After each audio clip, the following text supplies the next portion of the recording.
नमस्कार दोस्तों, आज हमारे देश में बीजेपी, कांग्रेस या आप जैसी कोई भी नेशनल पार्टीज हो, वो फ्रीबीज का सहारा जरूर लेती है। फ्री बिजली हो गया, फ्री बस हो गया, फ्री पानी हो गया, फ्री टीवी हो गया, फ्री साइकिल हो गया, फ्री गोल्ड हो गया। जी हाँ फ्रेंड्स, 2011 में तमिलनाडु की सरकार ने तो फ्री गोल्ड तक दे दिया था चुनावी कैंपेन के लिए, वो भी महिलाओं को, ताकि वो अपना मंगलसूत्र बना सके।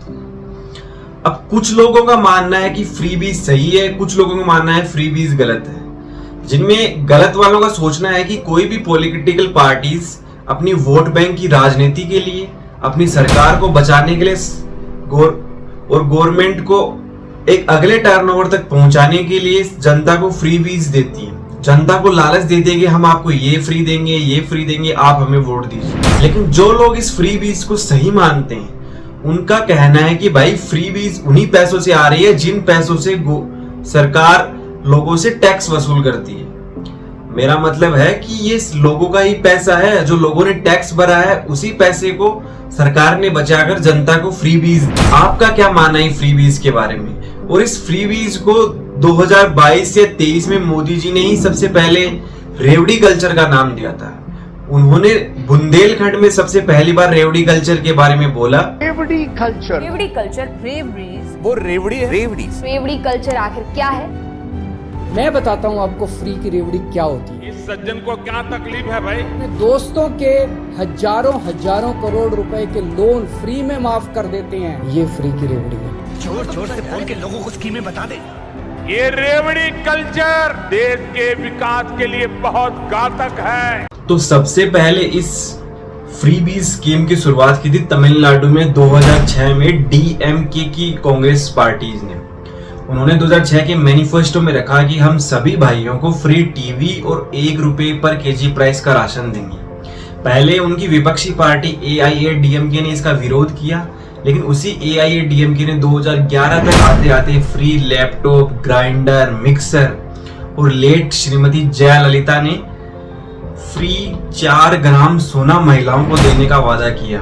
उन महिलाओं को जो निचले तबके के समाज की महिलाएं थी, ताकि वो अपना मंगलसूत्र बना सके। और यही जब हमारे नॉर्थ इंडियन स्टेट में देखते हैं तो 2006 में बिहार की गवर्नमेंट ने स्कीम लाई थी कि फ्री साइकिल योजना। एसटी और एससी की जो भी छोटी बच्चियां थी या छात्राएं थी जो स्कूल में जाती थी, उनके लिए इस स्कीम को 2007-8 के टर्नओवर में लागू किया। करीब 2000 छात्राओं को साइकिल दी और ये फ्री साइकिल योजना इतनी ज्यादा पॉपुलर हुई कि पूरे बिहार में 30% से भी ज्यादा छात्राओं की स्कूल में उपस्थिति बढ़ने लगी। आपकी पार्टी ने, अरविंद केजरीवाल ने पूरा फ्रीबीज का पूरा मॉडल ही चेंज करके रख दिया। जहां पहले फ्रीबीज में आपको टीवी, ग्राइंडर, मिक्सी, लैपटॉप, सोना दिया जा रहा था, अब उन्होंने फ्री में फ्री बिजली, फ्री पानी, फ्री शिक्षा, फ्री स्वास्थ्य, ये सारी नेसेसिटी स्कीम को फ्रीबीज में लाया।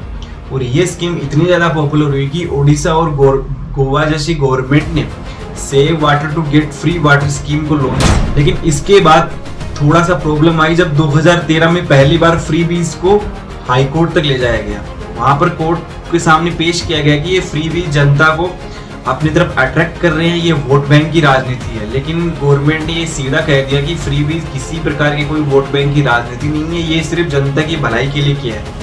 और उन्होंने ईसी को बोला कि आप फिर से इस पे सुनवाई करेंगे और फिर से इस पे रिपोर्ट बनाएंगे। इसके बाद सबसे पहले बिहार कूदा और उन्होंने 2016 में क्रेडिट कार्ड पर किसानों को 4 लाख रुपए तक का लोन दिया।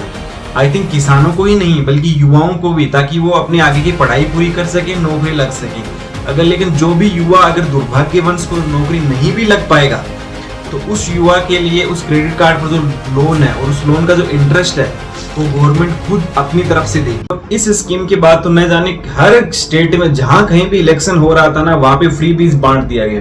2017 में बीजेपी का यूपी ले लीजिए, जहां पर लघु किसानों का कर्ज माफ कर दिया गया। 2018 में तेलंगाना में हर एक किसान को प्रति सीजन प्रति एकड़ 4000 रुपए दिए, बाद में इसको 5000 तक बढ़ा दिया गया। 2019 में केजरीवाल ने महिलाओं के लिए फ्री बस सेवा भी चलाई गई। और 2020 तक आते आते तो भारत की नहीं बल्कि दुनिया की सबसे बड़ी फ्रीबीज पीएम गरीब कल्याण अन्न योजना, जहां पर हर एक किसान को ₹2 में इसेंशियल राइस, आटा, दाल, चावल, तेल, ये सब दिया जाने लगा। लेकिन 2022 तक आते आते पीएम नरेंद्र मोदी जी ने बुंदेलखंड में बोला था कि ये फ्रीबीज की राजनीति है, देश के विकास के लिए हानिकारक है।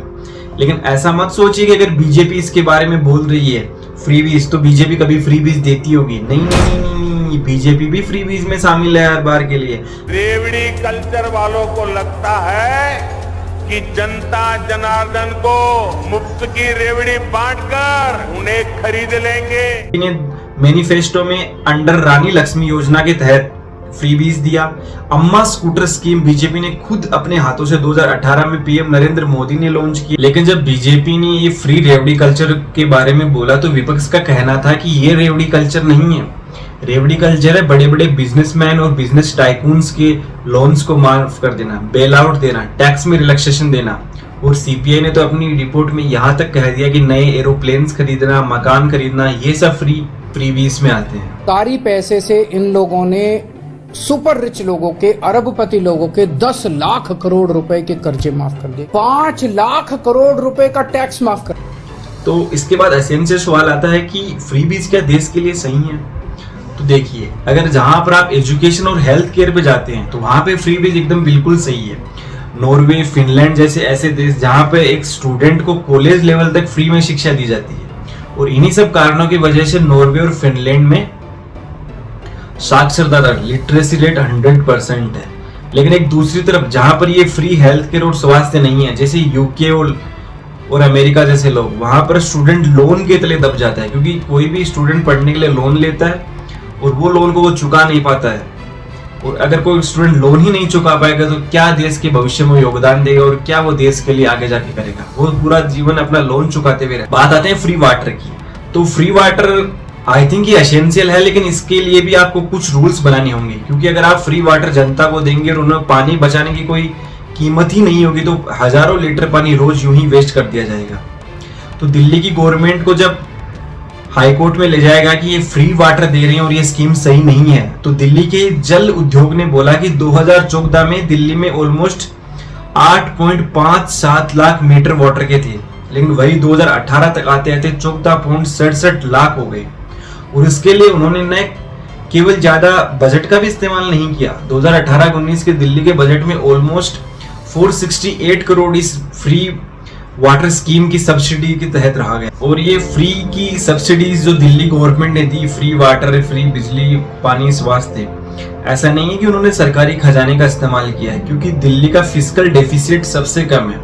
फिस्कल डेफिसिट का मतलब है कि उस राज्य पर कितना गवर्नमेंट खर्च कर रही है और वो राज्य कितना बदले में गवर्नमेंट को दे रहा है। जैसे मणिपुर को देख लीजिए, मणिपुर में देश की जीडीपी का सारे राज्यों को देखें तो सबसे ज्यादा हिस्सा मणिपुर में जाता है, लेकिन मणिपुर एट द रिटर्न बहुत ही कम देता है। ये फिस्कल डेफिसिट था। और फ्री बिजली और फ्री पानी की सुविधा इतनी ज्यादा पॉपुलर हुई कि गोवा जैसे स्टेट्स में भी 16,000 लीटर पानी एक आदमी को 2021 के टाइम पे फ्री दिया गया, एक महीने के अंदर। और ये फ्री बिजली और पानी दिल्ली में ही नहीं है, बल्कि राजस्थान में भी मनरेगा के तहत हरियाणा और राजस्थान के किसानों के लिए नहर बनाई जा रही है, जहां पर उन्हें फ्री पानी की सेवाएं दी जाएंगी और वो पानी इंदिरा गांधी नहर से लाया जाए।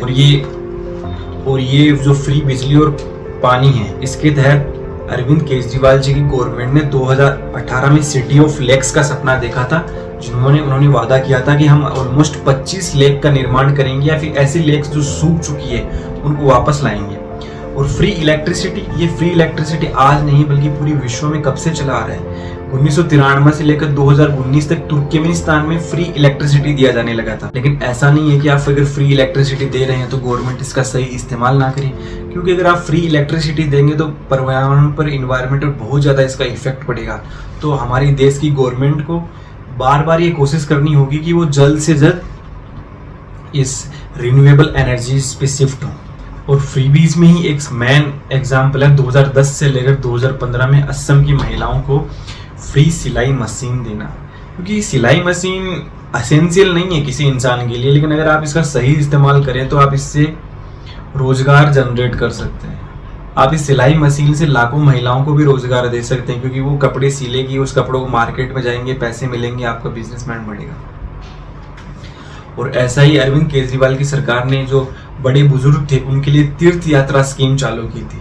बीजेपी ने भी ऐसी बहुत सी इसेंशियल सुविधाएं लागू की, जैसे 2020 के टाइम आई थिंक जो भी दिल्ली था, दिल्ली में आपको फ्री जिम मिलेंगे, मतलब ओपन गार्डन में आपको जिम मिलेंगे। ये एसेंशियल नहीं है, लोगों की सुविधाओं के लिए, लोगों को खुश रखने के लिए ऐसी चीजें की जाती हैं।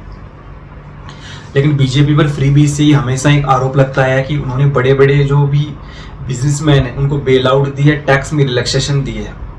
लेकिन जहाँ कुछ लोग कहते हैं कि हाँ होना चाहिए टैक्स में रिलैक्सेशन ताकि ये बड़ी बड़ी कंपनियां हमारे देश में रोजगार जनरेट कर सके, लेकिन डाटा ऐसा बिल्कुल भी नहीं कहता है। इन बड़ी बड़ी रोजगार सेंटर्स ने, जो हमारे देश के 100 सबसे बड़े यूनिकॉर्न्स हैं, उन्होंने बहुत ही नाम मात्र एम्प्लॉय जनरेट किए हैं। हमारे देश के जो 100 यूनिकॉर्न है, उन्होंने लगभग 2.72 लाख खातों में ही पीएफ फंड जमा किया। मतलब इतने लोगों को ही वो जॉब दे। क्या हमारे गवर्नमेंट को फ्रीबीज देना चाहिए, या फिर फ्रीबीज देते समय इस बात का जरूर ध्यान रखना चाहिए कि ये कौन सी ये सुविधा एसेंशियल है, नहीं है, और फ्रीबीज देते समय उस पर एक फिक्स कानून ही बनने चाहिए।